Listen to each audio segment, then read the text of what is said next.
অনুভূতিটা যদি একটু ব্যক্ত করেন। না, আমাদের আসলে খেলা শুরু হবে আগামী ম্যাচ থেকে।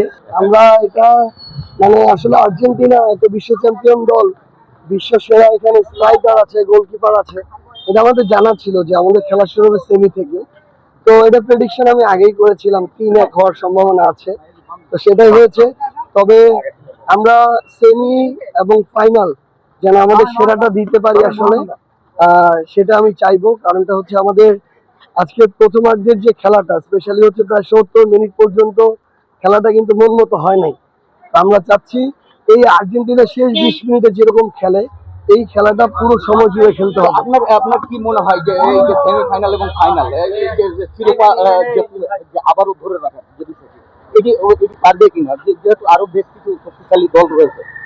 আমরা আশা করছি ইংল্যান্ডের সাথে একটা ভালো ম্যাচ হবে এবং আমরা জিতবো, এবং আরেকটা অসাধারণ ফাইনাল হবে আশা করি ফ্রান্সের সাথে। ফ্রান্স একটা শক্তিশালী টিম, আমরা সেই ফাইনালটা ভালোভাবে ফেস করার অপেক্ষা।